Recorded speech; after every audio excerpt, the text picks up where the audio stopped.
If you're like this DM, then I've got 4 tips for you. For quick context, they say they've been running D&D for about 6 years, but recently they've been finding it harder and harder to really challenge their players with the combat because their players are just so good at using their abilities and the environment and just group tactics to beat their enemies, which they then say they are trying to run as closely as they can following the official balancing guides from the rulebooks. So obviously the first thing here is if you're trying to really threaten your players, a balanced encounter is not going to be a threat. It's going to be balanced, and in my opinion, in the context of 5e D&D, balance means it's in the favor of the players to win the majority of the time. So one of the easiest, fastest ways you can start running more threatening encounters is to up the amount of damage your monsters do. And how I like to do that is just add another D whatever to the attack they do. If something does 2d8 damage, now it does 3d8 damage. If something does 5d10, now it does 6d10. It doesn't do much, but it does just enough to up your average amount of damage output for all of your monsters, which means your heroes will be getting closer to 0 HP faster, and that's when they'll really start to sweat and feel like things are threatening them. The next thing you can do once you've got your characters closer to 0 HP is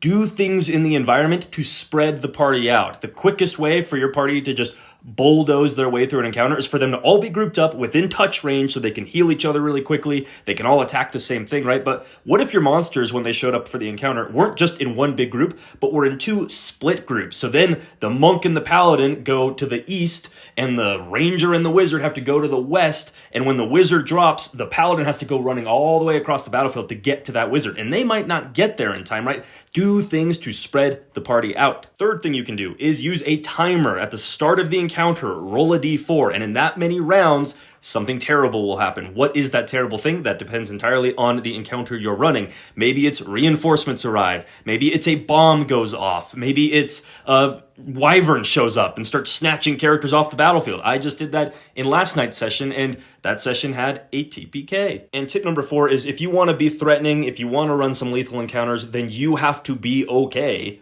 with them being lethal. I see a lot of posts or people saying like, I've never had a TPK, I'm nervous about a TPK, what do you do when you TPK? And what I kind of think happens is no DM actually goes through the experience of having that. They always want it. They want to do more threatening encounters, but they're too nervous of the consequences, so they never get experience running something like that because they're always holding back. So I am giving you permission. I'm telling you that as long as you have open communication at the table and you're sort of foreshadowing the players of like, hey, something really bad's about to happen. You guys better deal with this, right? And you're just letting them have a fair opportunity to respond to these lethal things, then the TPK is not really your fault. It's everybody's fault and mostly the dice's fault, right?